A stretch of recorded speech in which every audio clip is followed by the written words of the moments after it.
but it was good work today, right? There's a lot going on. There's a lot being taught. There's a lot being learned. We're throwing a lot at you on purpose. So young guys, especially first, second year guys, you got to take this craft seriously. You got to work at it, okay? We work so hard in the weight room. You work hard out here. You have to work hard away from this building, understand what we're asking you guys to do. Does that make sense? All right, and obviously we need the vets to lead the way when it comes to that. Team on three. 1, 2, 3. Hey.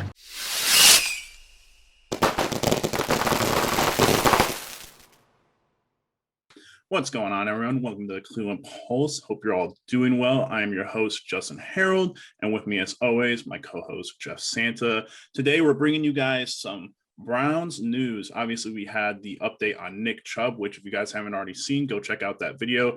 Make sure you guys are liking, subscribing, and commenting on these videos. Obviously, we love getting back to you guys, and we love hearing your opinions on everything. So, great to hear all that stuff, and great to have Nick Chubb with us for the next 4 years. But moving on, we got update from training camp for the first 5 days. Obviously, these days have been with no pads. Today, as of recording this on Tuesday, the 3rd of August, they will be going into pads day. And so we will have more updates, probably maybe at the end of this week or at the start of next week.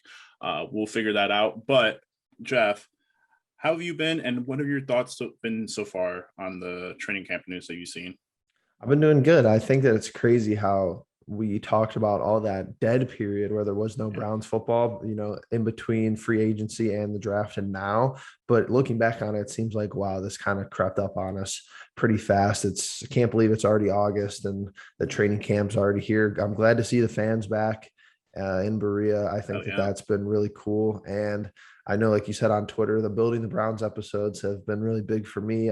We will have some throwback uniforms this year. I think it'll be a nice representation of our history, and I think people will be excited about that. I haven't really been able to catch a lot of the stuff on Twitter, some clips here and there, and some of the live stuff that I know they're doing on YouTube. But overall, it sounded like it's been good so far. It's been great. We all want to be the best, and so we want to be able to see what we got against the best competition. Yeah, and we just got a couple of small notes here. Obviously, we're going to go through them, talk about some of them, just kind of go through and give our thoughts. But having the fans back has been a great thing. Obviously, a point to be made, with the Browns, a note that I did have that we'll just go straight to is that 90% of the Browns players have gotten the COVID-19 vaccine, which has been great. And hopefully that coincides with, the availability of being able to go to the stadium this year and having fans at the game at full capacity. I know they're going to have the training camp on Sunday at the stadium. I'm going to that with my dad, so it's going to be awesome. Let you guys know how that goes and everything. But with that all being said, we're going to go into these notes really quickly. So we're going to start with kind of injuries and pre-existing injuries. So we got an update on OBJ, Grant Delpit, JoJo Natson, Chris Hubbard, and Greedy Williams. All these guys have been participating in camp and have been pretty, unrestricted. They do have their bike and rest days for rehab purposes, but Greedy Williams has actually been the one who has not been on the sideline as much as everyone else. So it's great to see those guys back there. However, we do have injuries and, people who are off to the side. First of all, we got Tony Fields, who's the rookie, who has a new leg injury. It's opposite to the one that he had during the first mini camp. So that's news. Obviously, we have Jeremiah Owusu-Koramoah, who's our other rookie, who was supposed to be a big part of this linebacker group that we'll talk about later on. He has COVID-19, so he has to be oh God, what is the word?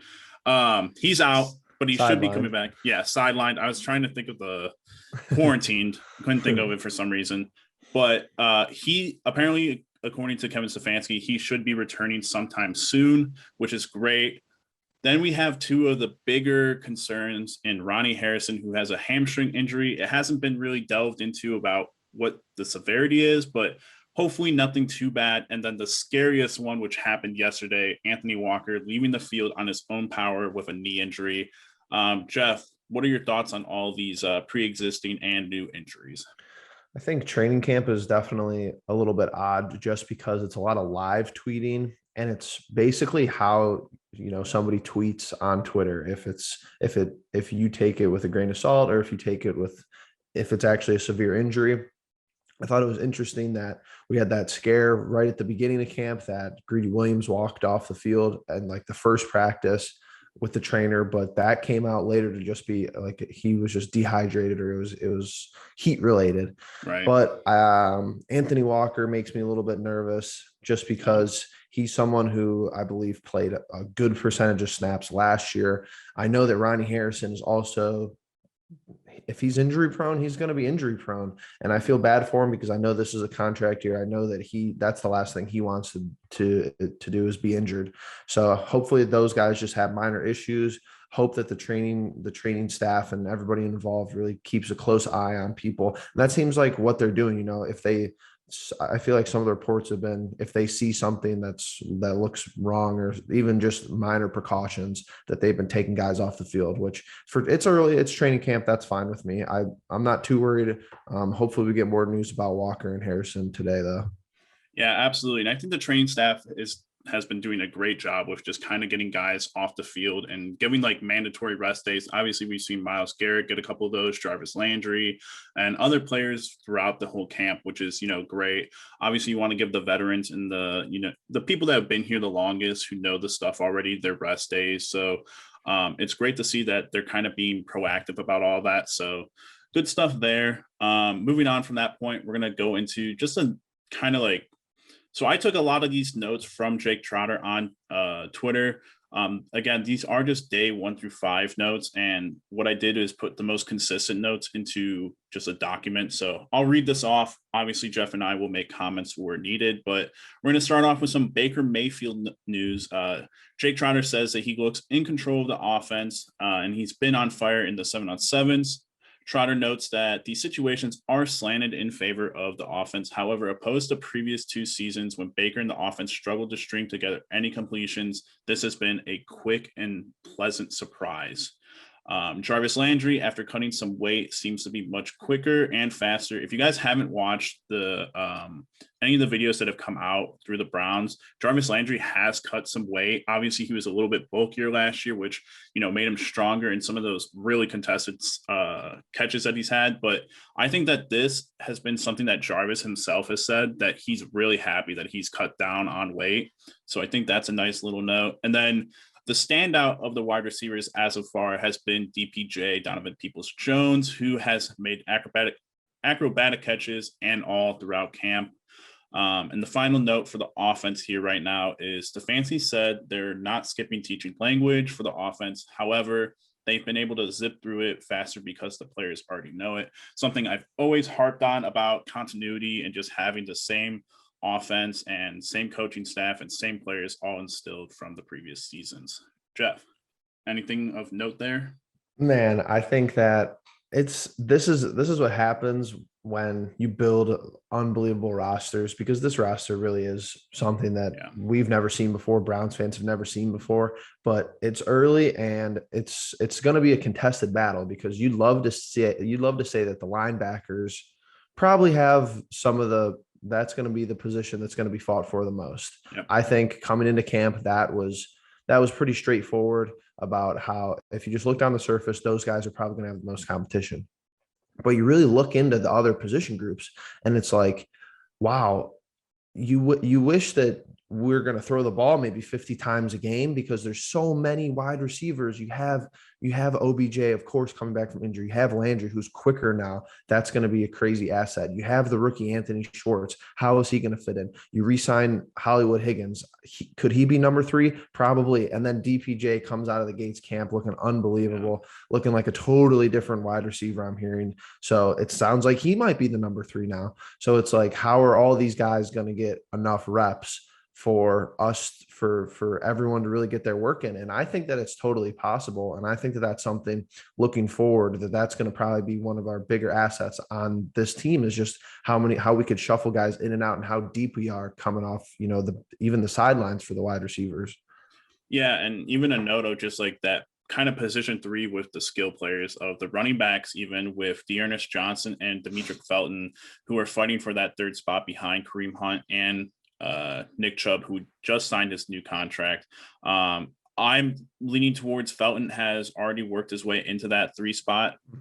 There have been notes that he's working with the wide receivers. So obviously that gives him a little bit of an advantage over Dearness. But yeah, I mean, DPJ and Rashard Higgins are going to have to share time at that 3 spot because, I mean, we already know OBJ and Jarvis are going to be out there, but it'll be interesting to see if there's sets without those two and maybe the others. So obviously something to look at. And something that you mentioned, the linebacker group, which we'll get into now, are all jockeying for starting roles and roster spots. On day one, when everyone was healthy, besides obviously Jeremiah Owusu-Koramoah, the starters were Walker, Mack, and Talkie. If you guys didn't watch Building the Browns, I found this kind of surprising because one player that they kind of honed in on for a couple of minutes there was Jacob Phillips. It was very interesting to see that, you know, those were the 3 starters and Phillips was not. However, I think they're doing some things with the lineups to try to give everyone time and try to give everyone experience. I saw Redwine in there with the 1, so that was pretty interesting. So we'll see how the lineup changes. Obviously, I'm looking forward to the scrimmage on Sunday at the stadium because I think we'll get a better look at the 1s. But for now, those were the starters. Jeff, obviously with Walker coming out, someone's going to have to fill that role. But what are your thoughts on Mack and Talkie being the starters? Here we go. No, Jacob has it. Hey, LB's on 3. 1, 2, 3. LB's. I think Joe Woods has his work cut out for him, just deciding who's going to be out there again, especially in the middle of that field. I know it's a little bit weird right now with Owusu-Koramoah not really being able to be out there. Anthony Walker taking it easy. He's probably not going to be participating today either. I think Mack Wilson and Talkie just sadly kind of have the most experience. I know they don't have a lot of experience, but as far as opening up training camp, I think that makes the most sense.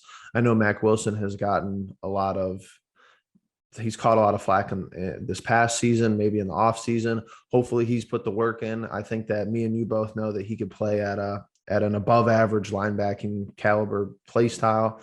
I think Talkie, he might be a consistent guy for Joe Woods this year. I know that's probably not what it looks like right now. Maybe him even being the 1 right now, it's like, well, you might as well just get him reps. But I think that we're going to have a lot of different chances to run different sets with these guys, similar to the whole defense as a whole. I think that you could have 2 totally different defensive units that probably could be competitive in a scrimmage or just, maybe even in the preseason. Yeah, and you're talking about different sets and everything, and I know we're gonna have some clips, but one guy that you talked about earlier, John Johnson, he talked about having a quote that he pulled from his rookie year. Hey, y'all want to know what a wise man once told me? Every third down like the Super Bowl, bro. If you're the weak link on third down, you're not going to last long in this league. In that Building the Browns that if you don't, it's something to the standard of if you live and die by the third down and you can't like play your position on third down, you're not going to be on the field.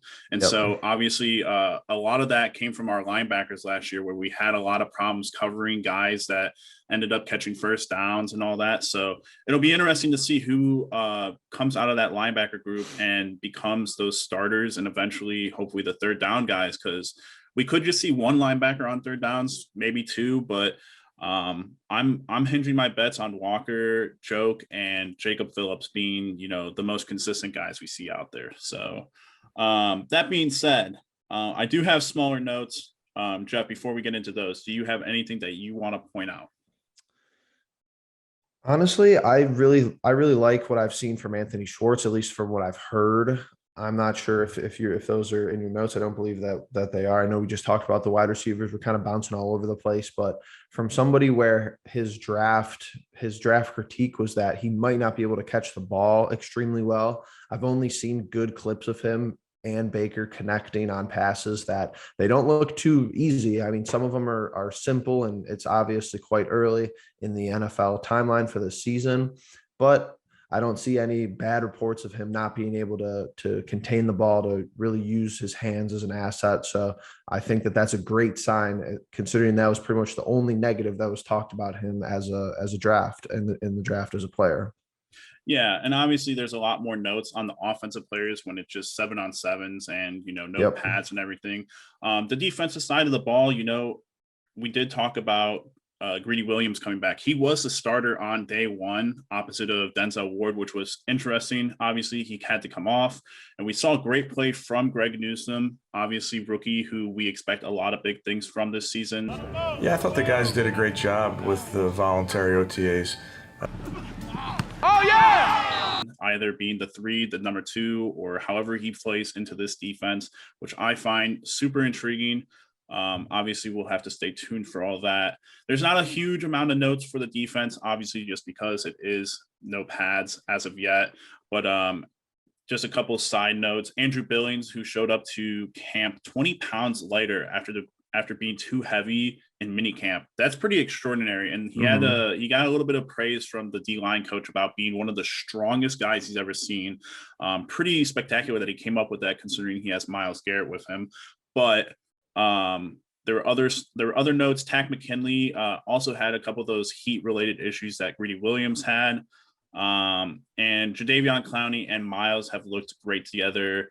They both show a great amount of hustle after the play is broken away from the line of scrimmage. So a lot of good notes there. And then the last little note that I had to put in there was on day 2 of camp, the kickers really struggled.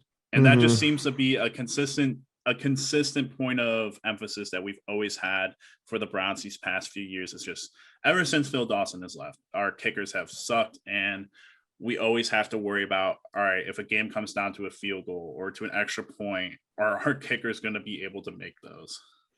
Yeah, honestly, I think if you could take one thing away from what's happened so far in training camp, and if you could just, if you've stuck around this long in the video, we appreciate you. But if you could take one thing away from this video, and that there's not a whole lot of specific talking points in training camp. There's cool one-off clips, but it's really not that serious. It's really not. It seems more of a team bonding exercise than anything, and being coachable, getting things right. If you mess up, do it right the next time, and fix it right away is what I saw a lot of the position players really preaching in some of the video that I've seen. But it's just one of those things where we literally have competition everywhere. The line is, this game is about competing, and we want to make sure the individual drills, you see them pushing each other in the weight room. They really want the best out of each other. So I think We have kicking competition in training camp. Cody Parkey did a great job, I thought, last year, especially in the playoffs. I felt like that he was very reliable, believe it or not, in the playoffs. But even there, we have a new guy coming in who's going to give him a run for his money. We have competition on the defensive line, the linebackers, the cornerbacks, the wide receivers. Basically, the only 2 positions that are locked up right now are, you're going to have Chubb and Hunt back there, but they're still going to have competition. They're going to split reps, and Baker's going to be, he really is pretty much the only guy who's not fighting with somebody else for reps or for playing time.